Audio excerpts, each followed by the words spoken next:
तुम्हें इस समय जिस पीड़ा का अनुभव हो रहा है वो किसी भी तरह से विशिष्ट नहीं है, किंतु तुम्हें लगता है कि तुम्हारे हृदय में झंझावत चल रहा है। वैसी पीड़ा का अनुभव आज तक विश्व में किसी ने किया ही नहीं होगा।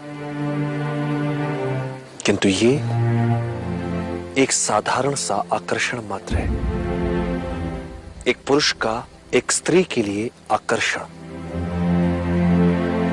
यदि इस आकर्षण और इस आकर्षण के प्रभावों को काबू ना किया गया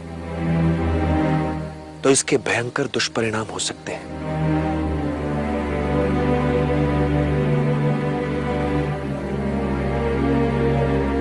एक बात सदैव याद रखना चंद्रगुप्त, आत्मिक ज्ञान से बड़ा कोई आनंद नहीं, कामुकता से बड़ी कोई व्याधि नहीं, और शारीरिक आकर्षण से बड़ा कोई शत्रु नहीं। क्या आचार्य, एक स्त्री और पुरुष का मिलन कोई बुरी बात होती है? कदापि नहीं। एक साधारण व्यक्ति के लिए यह सामान्य होगा, किंतु जिन्हें महान बनना है, जिन्होंने अपने लिए एक महान लक्ष्य निर्धारित किया है,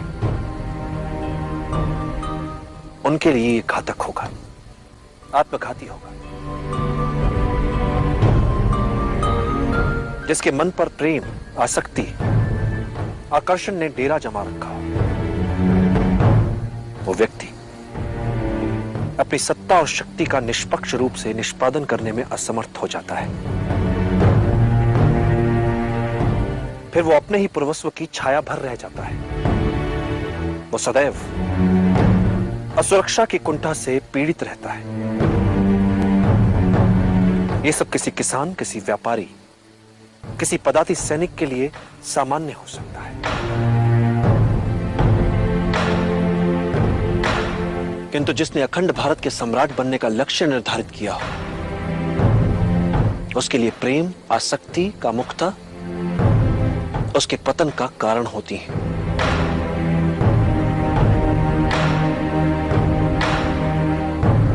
कभी कभी सोचता हूं आचार्य कि यदि इस लक्ष्य को पाने के लिए इतना भारी मूल्य ना चुकाना पड़ता तो? साधारण मूल्य चुकाकर यदि इतना बड़ा लक्ष्य मिल पाता तो कोई भी अखंड भारत का निर्माण कर लेता। फिर ना तो किसी चाणक्य की आवश्यकता होती और ना ही किसी चंद्रगुप्त।